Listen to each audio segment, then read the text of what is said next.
धरपकड आपण पाहिलेली आहे. प्रत्येक गोष्टीचा त्यांना बारीक अभ्यास करून बोलण्याची सवय होती आणि परखड स्पष्ट वक्तेपणा, निर्भीड, रोखठोक बोलणारे असले तरी सुद्धा, त्याला चूक म्हणणारे असले तरी सुद्धा अतिशय मनाने ते निर्मळ होते. याचा अनुभव मी स्वतः घेतलेला आहे. त्यांच्यासोबत मी मंत्रिमंडळात देखील काम केलं. मी मुख्यमंत्री असताना त्यांनी उपमुख्यमंत्री म्हणून देखील काम केलं आणि जेव्हा मुख्यमंत्री मी असताना मुख्यमंत्री माझी लाडकी बहीण योजना किंबहुना इतरही योजना जेव्हा आम्ही सुरू केल्या तेव्हा आर्थिक जे काही घडी आहे किंवा आर्थिक तरतूद जी आहे ती अतिशय उत्तमपणे त्यांनी त्यावेळेस केली आणि त्याचा अनुभव मला आहे. आणि एकदा करायचं ठरवलं की तो अजितदादा करायचे. करतो, बघतो, पाहतो असे शब्द त्यांच्या डिक्शनरीत नव्हते. काय असेल ते तात्काळ करायचे, नसेल त्याला नाही म्हणायचे. असं स्पष्ट वक्तेपणा या महाराष्ट्राने पाहिलेला आहे. मी असेन, मुख्यमंत्री देवेंद्रजी असतील, अजितदादा असतील, आम्ही टीम म्हणून काम केलं, टीम म्हणून काम करतो. आमच्या वेळाही कामाच्या वेगवेगळ्या, आम्ही पहाटे उशिरापर्यंत काम करतो. अजितदादा पहाटे लवकर काम सुरू करतात, देवेंद्रजी दिवसभर काम करतात. आणि अजितदादांनी 6-6 वाजता देखील अपॉइंटमेंट दिलेल्या अधिकाऱ्यांनी आणि लोकप्रतिनिधींनी पाहिलेल्या अतिशय वेळेचं महत्व आणि वेळेचं भान ठेवणारा नेता हरपलेला आहे. खरं म्हणजे काल परवाच आमची एका कार्यक्रमामध्ये भेट झाली. सरन्यायाधीश आपले भारताचे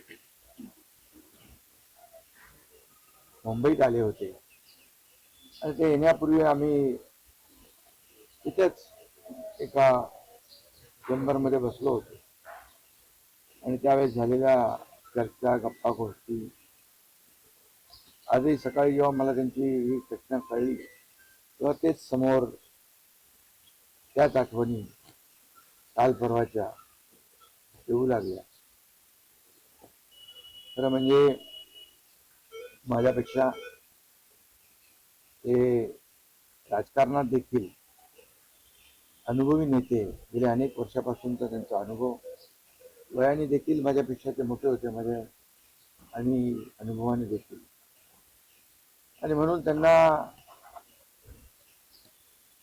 राज्यातल्या अनेक विषयांचा गाढा अभ्यास होता. अनेक विभाग त्यांनी हाताळले होते. त्याचा राज्याला फायदा होत होता.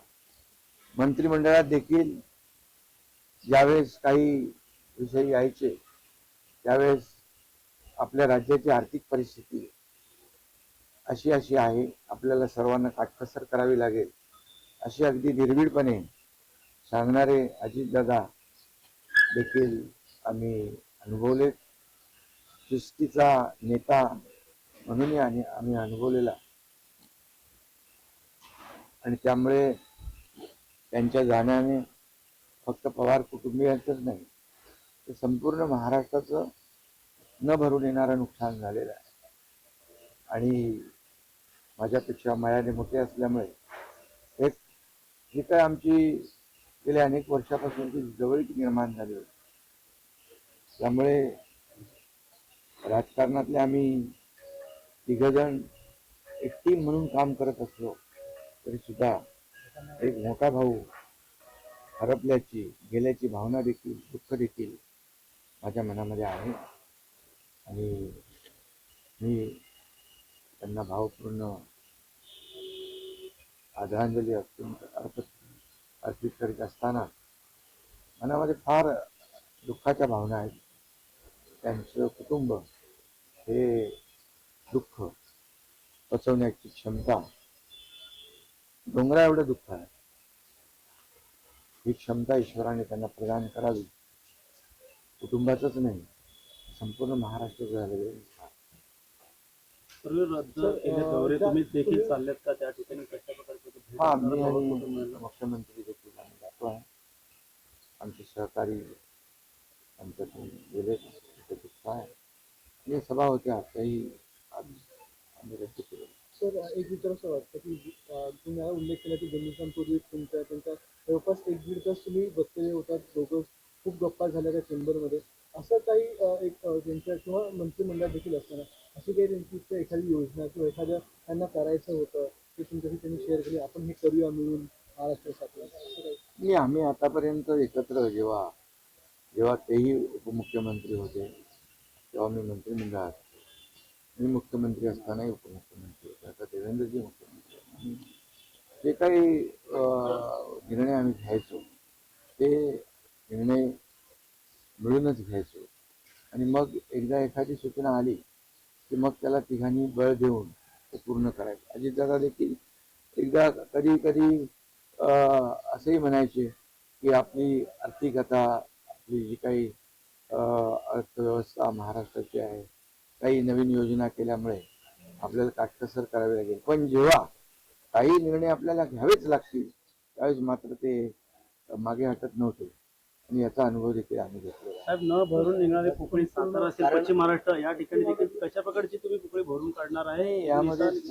हे साताराच नाही आहे, तर त्यांचं जे असलेलं जे काही ज्ञान आहे, त्यांचा जो काही अनुभव आहे हा महाराष्ट्रासाठी होता आणि त्या अनेक सहकार्याचा जीव याच्यामध्ये गेला. 6 लोक मृत्युमुखी पडलेले आहेत.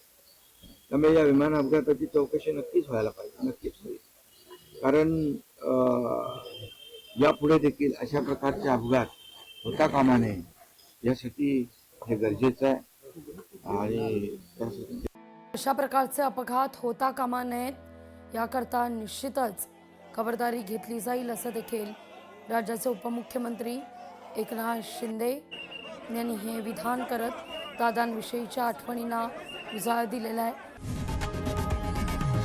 लोकशाही मराठी ऐका, पहा, जागरूक रहा.